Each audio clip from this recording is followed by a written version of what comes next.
Good morning, Year 5. In today's English lesson, the learning intention is to write a diary entry for Michael. I would like you to include features of a diary, include information from Chapter 2, and use high-level vocabulary and punctuation. Last lesson, we were identifying the features of a diary. So let's have a look at some that you should have found. You should have the date and time. You don't have to have the time, but date is definitely one that you should have. Writing in first person, so using words, the pronouns I, me, my, us, our, and so on. Use the past tense for the main events. So if you're talking about events that have happened, you need to make sure that you are using past tense verbs. I would like for you to include an introduction to set the scene. So what is the diary entry going to be about?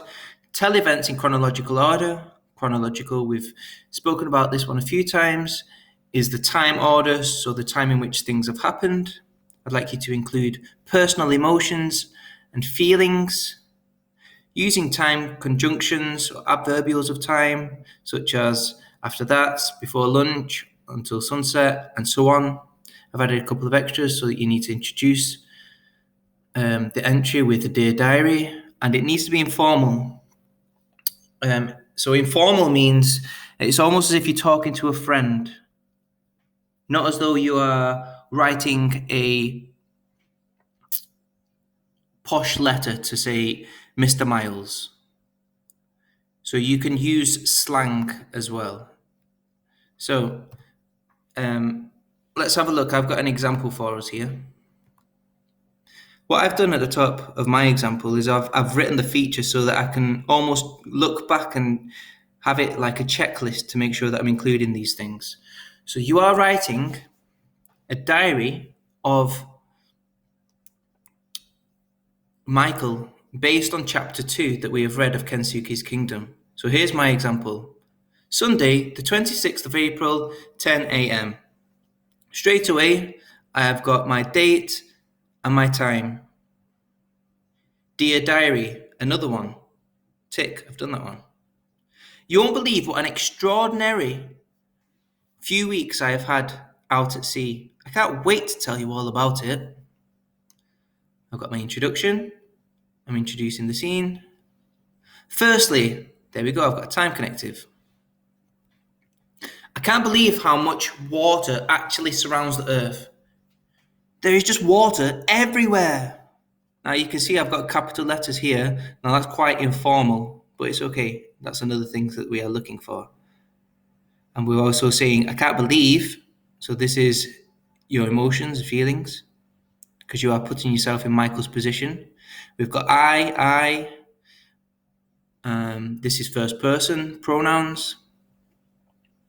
There have been a number of storms and everything on the Peggy Sue is completely soaked. Can you believe it? I've got a rhetorical question here. It's not one of the features, but you could include it because we've used them before. I've also got an interrobang, which is a question mark and then followed by an exclamation mark. I can't wait to get to a warmer climate and not have to get soaked to my skin so often from the rain. You'd have thought there wouldn't be much to do on a boat, but last week I did so many things. Taking in sail, winching in, letting out, taking my turn at the wheel, which I loved, or helping my father with his endless mending and fixing. It's such great fun, and I'm learning so much. So here you can see I've got dashes, which is my parentheses, high-level vocabulary, high-level punctuation. I've got a colon as well, so a DD sentence. And I've also got my emotions, how I'm feeling. I'm having such great fun. Next paragraph. So another thing here we can see is into paragraphs, which is how you should lay out yours. Talking of learning, I thought Mum and Dad would forget about my education. Unfortunately, I still have to learn. I've got a semicolon there. My mum and dad both teach me different things. To be honest, I actually enjoy them teaching me. A couple of days ago, I started a couple of days ago started Mum telling me all kinds of ways to navigate using the sextant and a compass. Here I've got a couple of days ago. This is time connective again. I'm so happy that my lovely, brave dog, Stella, is here. Even if she does smell. I've got brackets there for her name. I've got adjectives. Thoughtfully, adverb. She cares for each of us, especially when we are ill.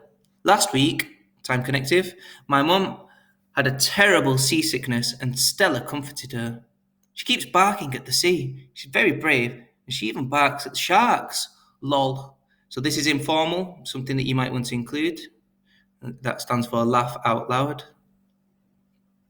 Suddenly this morning, time connective, I realised it had been a while since writing in my diary, but I've also had to complete my own ship log. So I have been super busy writing in there. Excited, emotion.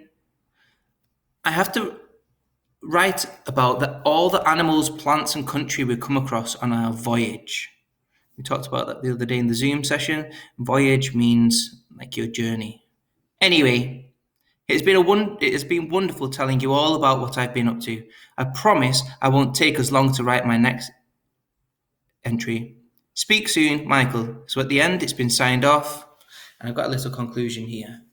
So that is what I am expecting from you, it to be broken into paragraphs, and for you to try and include all of these features of a diary. I'm looking forward to you submitting them, and I want at least 3 paragraphs worth of writing.